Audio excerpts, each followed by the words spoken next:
Hello CS executive students, हम start करते हैं ग्रुप 2 का paper number 5 capital market and security law.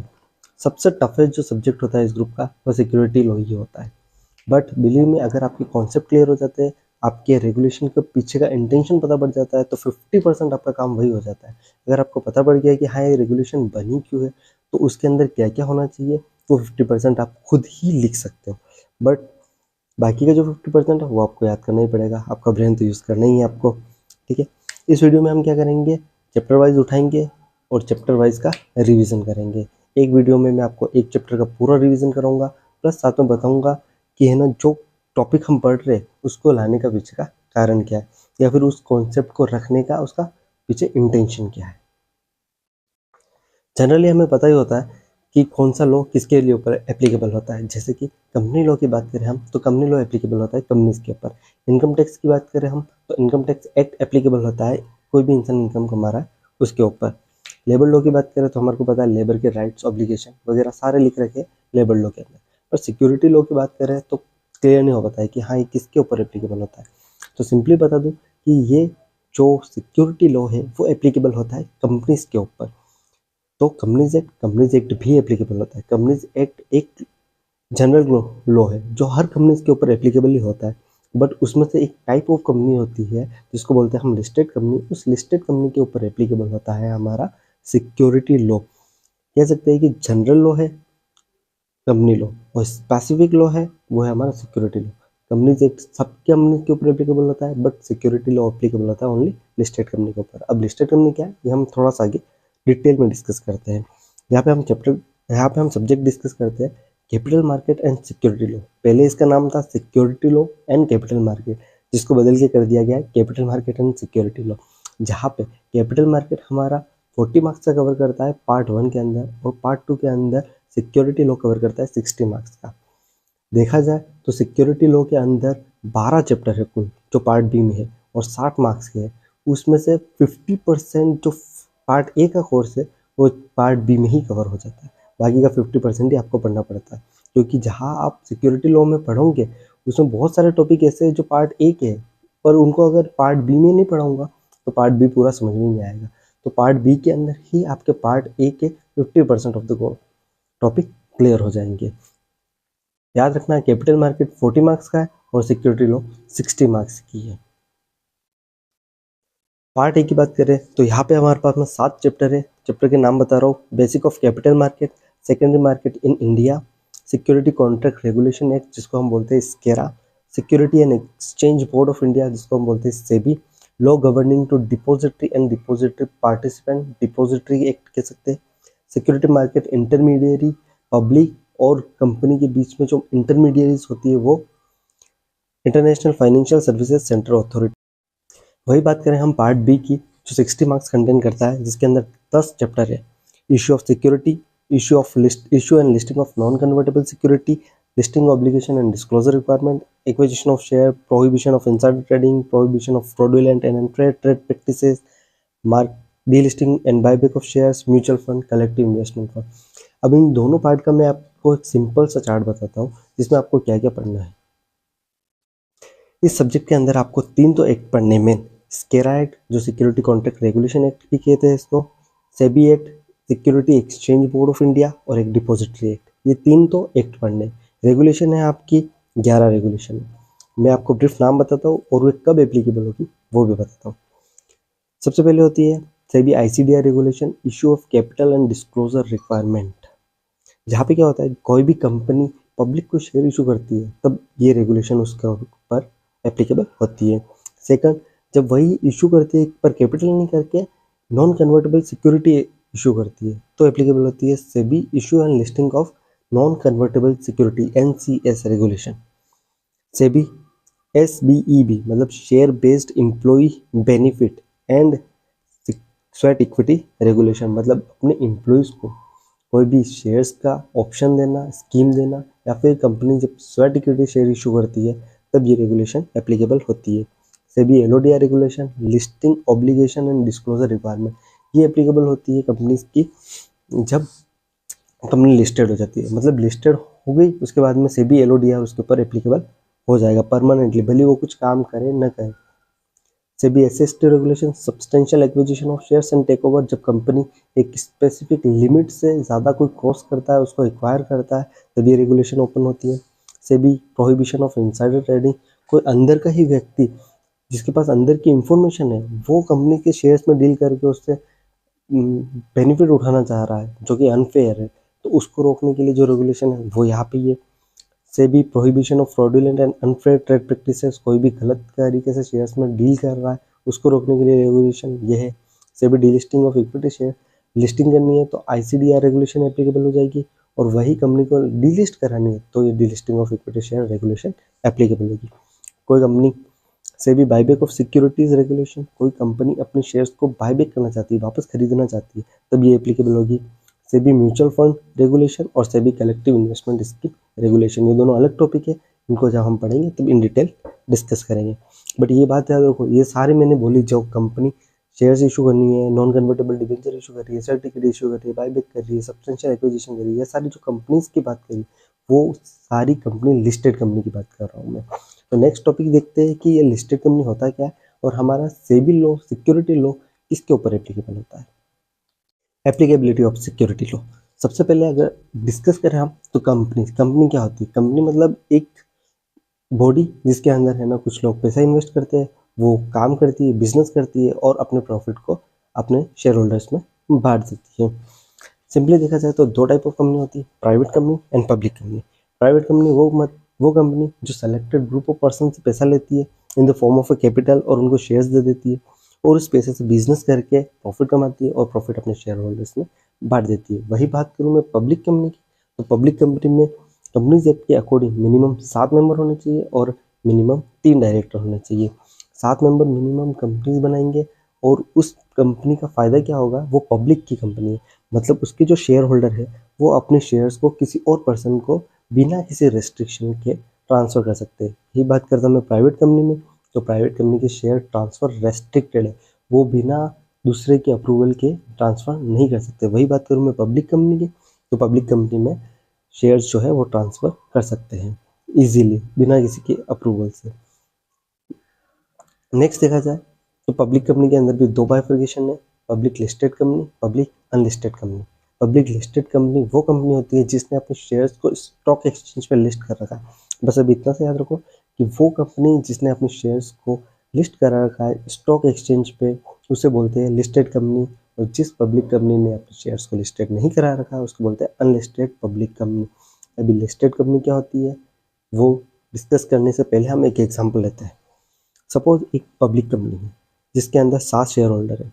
अब एक शेयर होल्डर चाहता है कि मैं अपने शेयर्स को बेचना चाहता हूँ, तो उसको क्या करना पड़ेगा, एक एक के पास जाना पड़ेगा, भाई मैं शेयर बेचना चाहता हूँ, आप ले सकते हो क्या, आपको लेना है क्या, आपको लेना है क्या। पहले एग्जिस्टिंग शेयर होल्डर से पूछूंगा, नहीं तो फिर मार्केट में निकलूंगा, नहीं तो सब्जी मंडी चले जाऊंगा, एक काम करूंगा। बट ऐसा पॉसिबल नहीं है, आपको है ना यहाँ पे मेहनत बहुत करनी पड़ेगी क्योंकि आपको बायर नहीं मिलेगा, सेलर तो है पर बायर नहीं है। पर अगर मैं वही बात करूँ कि मेरी कंपनी अगर लिस्टेड होती तो वहाँ पे मेरे को स्टॉक एक्सचेंज क्या करता है कि बायर और सेलर को दोनों को मिलाने का काम करता है। मतलब अगर मेरे को अपने शेयर्स बेचनी है तो मैं स्टॉक एक्सचेंज के पास जाऊँगा, किसी को उसी कंपनी की शेयर खरीदनी है वो भी स्टॉक एक्सचेंज के पास जाएगा, हम दोनों को मिलाने का काम करेगा स्टॉक एक्सचेंज। तो लिस्टिंग का मेन बेनिफिट यही होता है कि शेयर्स की जो ट्रांसफरेबिलिटी है वो बढ़ जाती है। मतलब अगर मेरे को अपनी शेयर बेचनी है तो मेरे को बहुत सारे खरीदार मिल जाएंगे ऑनलाइन में। यही बात करूँ अनलिस्टेड कंपनी होती है तो मेरे को हर एक के पास जाके पूछना पड़ेगा, भाई आपको खरीदना है क्या, खरीदना है क्या। वही बात करूँ लिस्टेड कंपनी की, तो लिस्टेड कंपनी में सिर्फ मेरे को बोलना है स्टॉक एक्सचेंज को कि मेरे को इस कंपनी के शेयर बेचने, उसके पास में ऑलरेडी बहुत सारे जने आते रहते हैं कि जिसको उस कंपनी के शेयर खरीदनी है, वो हम दोनों का ट्रांजेक्शन करा देती है। तो लिस्टेड कंपनी में मेन बेनिफिट रहता है कि मैं अपनी शेयर्स को ईजिली ट्रांसफ़र कर सकता हूँ क्योंकि मुझे बायर ईजिली मिल सकते हैं। तो इसी में क्लियर हो गया हमारा कॉन्सेप्ट स्टॉक एक्सचेंज का। स्टॉक एक्सचेंज क्या होता है, स्टॉक एक्सचेंज एक ऐसी जगह होती है जहाँ पे स्टॉक एक्सचेंज होते हैं। मतलब मेरे को शेयर बेचनी है मैं स्टॉक एक्सचेंज के पास जाऊँगा, किसी को शेयर खरीदनी वो स्टॉक एक्सचेंज के पास जाऊँगा। सिंपल सा और एग्जाम्पल देखिए इसका तो OLX है। OLX के ऊपर क्या होता है, जिसको बेचना है और जिसको खरीदना है दोनों को मिलाने का काम करता है OLX, पर वहाँ पे बहुत सारी चीज़ें होती है कूलर फ्रीज वगैरह। बट स्टॉक एक्सचेंज क्या होता है, वो भी सेलर और बायर दोनों को मिलाता है, बट वहाँ पे डील होती है सिर्फ और सिर्फ शेयर्स की या सिक्योरिटीज़ की बात करूँ तो। शेयर्स एक लिमिटेड चीज़ हो जाती है। सिक्योरिटी में बहुत सारी चीज़ होती है, सिक्योरिटी में शेयर्स भी इंक्लूडेड होते हैं, डिवेंचर भी होते हैं, बॉन्ड भी होता है, बहुत सारी चीज़ होती है। पर शेयर की बात करूँ तो उसमें इक्विटी और प्रेफरेंस आएंगे, इसलिए मैं यहाँ पे वर्ड यूज़ करूँगा सिक्योरिटी। ठीक है, तो स्टॉक एक्सचेंज एक ऐसी चीज़ है जहाँ पे सेल और बाय होता है। तो कोई भी कंपनी लिस्टेड कैसी होती है, मैं जाऊँगा, जैसे मैं कंपनी हूँ, मैं जाऊँगा स्टॉक एक्सचेंज के पास में, एक स्टॉक एक्सचेंज को जाकर बोलूँगा कि मेरे को अपनी कंपनी को लिस्ट करानी है, आपकी जो स्टॉक एक्सचेंज की लिस्ट है उसमें मेरा नाम डाल दो, तो मेरी कंपनी लिस्ट हो जाएगी। उसके लिए बहुत सारे क्राइटेरिया है, बहुत सारी एलिजिबिलिटी है, वो सारी मेरे को फुलफिल करनी पड़ेगी। कंपनी फुलफिल करेगी, एप्लीकेशन देगी स्टॉक एक्सचेंज को कि मेरे शेयर लिस्ट करो, वेरीफाई करेगा स्टॉक एक्सचेंज सारी रिक्वायरमेंट कंप्लाई है कि नहीं है, कंपनी एलिजिबल है कि नहीं है, सारा अगर सब कुछ सही है तो वो मेरी कंपनी को लिस्ट कर देगी। और मेरी कंपनी की फिर क्या होगी, किसी को भी बाय करना है, किसी को भी सेल करना है, तो वो स्टॉक एक्सचेंज के थ्रू बेच सकता है। तो इससे होगा क्या भाई, मैं एक बंदा हूँ, मेरे को है ना, मैं उस कंपनी की शेयर खरीदूंगा, किसकी खरीदूंगा, जिसकी इजीली ट्रांसफ़र कर सकूँ या फिर जिसकी मुश्किल से ट्रांसफ़र कर पाऊँ, एक एक के पास जाना पड़ेगा। ऑब्वियसली मैं उसी की खरीदूंगा जिसके शेयर्स में इजीली ट्रांसफ़र कर सकता हूँ। तो लिस्टेड कंपनी ही ऐसी कंपनी होती है जिसके शेयर इजीली ट्रांसफ़र कर सकते हैं हम। इसीलिए मेन कॉन्सेप्ट यही होता है लिस्टिंग कराने का कि वो अपनी शेयर्स को लिक्विडिटी प्रोवाइड कर देता है। जिस कंपनी की शेयर्स जल्दी से कैश में कन्वर्ट हो सकती है उसको बोलते हैं हाईली लिक्विड, जिस कंपनी की स्लो में हो सकती है उसको बोलते हैं सॉफ्ट लो लिक्विड। तो जो हमारा सिक्योरिटी लॉ है वो सिर्फ और सिर्फ एप्लीकेबल है लिस्टेड कंपनी के ऊपर, unlisted public company private company के ऊपर नहीं है सिक्योरिटी लॉ एप्लीकेबल, उनके ऊपर कंपनीज एक्ट ही एप्लीकेबल है। बट कंपनीज में लिस्टेड कंपनी जब आ जाती है उस लिस्टेड कंपनी के ऊपर एप्लीकेबल हो जाता है सेबी लॉ। नेक्स्ट हम बात करते हैं, तो हमारे पास टॉपिक है security exchange board of India. What is security exchange board of India, जिसके शॉर्ट में हम बोलते हैं सेबी। अब देखो, आपने है ना, गवर्नमेंट क्या है, लॉ तो बना दिया कि किसी भी कंपनी को अगर पब्लिक से पैसा लेना है तो वो लिस्टिंग करावे, लिस्टिंग कराने के बाद में पब्लिक के पास जाएगी, वो पब्लिक से पैसा लेगी और पब्लिक का पैसा इन्वॉल्व रहेगा। बट जहाँ पब्लिक का पैसा इन्वॉल्व है वहाँ पे मान लो कंपनी ने कुछ फ्रॉड कर दिया तो उसको प्रोटेक्ट करने का काम भी गवर्नमेंट ही कर सकती है। बट गवर्नमेंट के पास में ऑलरेडी बहुत सारा काम है, तो उसने क्या करा, एक स्टेचुटरी रेगुलेटरी बॉडी बना दी जिसको बोला security exchange board of India, और उसको सारा अपना काम दे दिया कि भाई सिक्योरिटी लॉ के रिलेटेड जितने भी लॉ बनाने हैं आपको, जितने भी एप्लीकेबिलिटी रखनी है, जितने भी प्रोविज़न रखने हैं, आपको इन्वेस्टर का प्रोटेक्ट करना है, उनका उनका इंटरेस्ट को प्रोटेक्ट करना है, वो सारे काम जो भी है जो एक गवर्नमेंट को करने चाहिए वो करेगी ये SEBI. Simply it is a statutory body which promote and the development of security market, protect the interest of investor and regulate the security market। Government का काम खुद नहीं करते हुए गवर्नमेंट ने इस बॉडी को अपना काम दे दिया। सेकंड बात करूँ डिपॉजिटरी की, डिपॉजिटरी को आप समझना चाहते हो तो सिंपली ये समझ लो कि बैंक है, बैंक में हम अपना पैसा रखते हैं, वैसे ही डिपॉजिटरी में जो हमारा अकाउंट होता है उसके अंदर हम शेयर्स रखते हैं। देखो, अगर मेरे को किसी कंपनी के शेयर खरीदने और वो मुझे एक share certificate they they in the form of physical form, तो मेरे को जब भी बेचना होगा तब मुझे उस फॉर्म को लेके वापस सरेंडर करना पड़ेगा, जो खरीद रहा है उसको देना पड़ेगा। It will become a very lengthy process. तो इसको हटा के क्या कर रखा है, इलेक्ट्रॉनिक फॉर्म में आपको मैंने शेयर दे दिए। तो आपको शेयर खरीदना है, आपके डीमेट अकाउंट खोलो डिपॉजिटरी के साथ में, और डिपॉजिटरी के उस अकाउंट में मैं आपको शेयर्स दे दूंगा। जिसको बेचना है उसके अकाउंट में से ऑटोमेटिकली डेबिट हो जाएंगे, जिसको खरीदना है उसके अकाउंट में ऑटोमेटिकली डेबिट हो जाएंगे। आप अपने अकाउंट में जाके देख सकते हो कि हाँ मेरे पास इस कंपनी के इतने शेयर्स पड़े हुए। तो ये क्या है, मतलब एक प्रकार की सुविधा है कि आप अपने शेयर्स बेचना चाहते हो तो इजीली आपको कुछ करने की ज़रूरत नहीं है, आपके अकाउंट में है, आपके अकाउंट से कट जाएंगे, आपको खरीदोगे तो आपके अकाउंट पे आ जाएंगे और इजीली आप उसको कैश में भी कन्वर्ट कर सकते हो।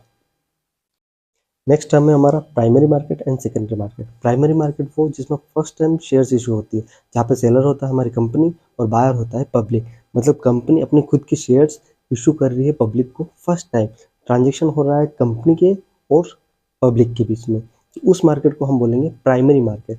जहाँ बल्कि जब हम बात करें सेकेंडरी मार्केट की, सेकेंडरी मार्केट का मतलब वो होता है जिसमें पहले से ऑलरेडी इशूड जो शेयर है जो पब्लिक के पास में पहले से पड़ी हुई है वही पब्लिक दूसरी पब्लिक को बेचती है। मतलब अगर मैंने किसी कंपनी से शेयर्स ली फर्स्ट टाइम पे तो वो ट्रांजेक्शन हुआ हमारा प्राइमरी मार्केट में, और वही शेयर मैंने लेके कुछ टाइम रह के किसी दूसरे को बेच दी, किसी दूसरे पब्लिक को बेच दी, तो वो ट्रांजेक्शन जो हमारे बीच में हुआ वो हुआ सेकेंडरी मार्केट में। तो जहाँ पे सेलर कंपनी हो वो बायर पब्लिक हो वो प्राइमरी मार्केट होगा, और जहाँ पे पब्लिक और पब्लिक के बीच में ही सेल और बाय हो वो सेकेंडरी मार्केट होगा। छोटा सा टॉपिक है लिक्विडिटी ऑफ शेयर्स। मतलब मैं कब बोल सकता हूँ कि किसी कंपनी के शेयर्स हाईली लिक्विड है। लिक्विडिटी का मतलब होता है इजीली कन्वर्टेबल इनटू कैश। जो जितना जल्दी कैश में कन्वर्ट होगा उसको हम उतना हाई लिक्विड बोलेंगे। सबसे ज़्यादा लिक्विड एसेट होता है हमारा कैश, क्योंकि वो ऑलरेडी कैश में होता है। सेकंड, दूसरी बात करें कि जो एसेट, जो हमारा कोई भी शेयर्स वगैरह है या फिर कोई भी एसेट है जो इजीली कन्वर्ट नहीं हो सकता, तो हम उसे बोलेंगे लो लिक्विड। अगर हाईली लिक्विड की बात करें तो मतलब वो जल्दी से जल्दी कैश में बदल सकता है, और हम लो लिक्विड बोलते हैं तो मतलब वो इजीली कन्वर्ट नहीं हो सकता है कैश के अंदर। तो लिस्टेड कंपनी की बात करें तो लिस्टेड कंपनी की शेयर्स हाईली लिक्विड है, क्योंकि उसको हम इजीली जल्दी कन्वर्ट कर सकते हैं कैश के अंदर। क्यों? क्योंकि हमारे पास में बायर ऑलरेडी हमको जल्दी से जल्दी मिल जाता है स्टॉक एक्सचेंज के through. But unlisted public company की बात करें तो वहाँ पे हमारे को बायर ढूंढना पड़ता है। तो अनलिस्टेड पब्लिक कंपनी की शेयर्स होती है लो लिक्विड। तो ये सारे बेसिक टर्म्स थे जो मैंने क्लियर कर दिया है आपके। अब हम शुरू करेंगे चैप्टर। कोई सा भी एक चैप्टर उठाऊंगा मैं, और उस चैप्टर को शुरू से लेकर एंड तक का वीडियो बनाऊंगा, और उसमें यूज़ होने वाले जो टर्म्स थे वो मैंने पहले से समझा दी। तो हमने इसमें क्या क्या सीखा कि सिक्योरिटी लॉ एप्लीकेबल होता है लिस्टेड कंपनी के ऊपर। लिस्टेड कंपनी वो कंपनी होती है जिसने अपने शेयर्स को लिस्ट करा रखी है स्टॉक एक्सचेंज पे। स्टॉक एक्सचेंज क्या होता है? एक प्लेस होता है जहाँ पे बाय और सेल करी जाती है सिक्योरिटीज़ को। फिर बेनिफिट क्या होता है उस लिक्विड का उस लिस्टिंग का बेनिफिट क्या होता है? बेनिफिट होता है कि हमारे को शेयर्स इजीली सेल और बाय कर सकते हैं। नेक्स्ट हमने पढ़ा primary market and secondary market. Primary market जो फर्स्ट टाइम मार्केट होता है जिसमें सेलर कंपनी होती है और बायर पब्लिक होती है, वो प्राइमरी मार्केट। सेकेंडरी मार्केट वो मार्केट जिसमें पब्लिक ही सेलर होती है और पब्लिक ही बायर होती है। उन दोनों के बीच में जो ट्रांजेक्शन होता है वो होता है सेकेंडरी मार्केट के अंदर। नेक्स्ट हमने पढ़ा लिक्विडिटी। लिस्टेड कंपनी की शेयर्स हाईली लिक्विड होती है, अनलिस्टेड कंपनी की शेयर्स लो लिक्विड होती है। अब हम चैप्टर उठाएंगे कोई सा भी, और उस चैप्टर का शुरू से लेकर एंड तक रिवीजन करेंगे, कॉन्सेप्ट समझेंगे, और साथ में आपको ये भी पता पड़ जाएगा कि हाँ किस चैप्टर के अंदर आपको क्या क्या टॉपिक पढ़ना है। Stay tuned.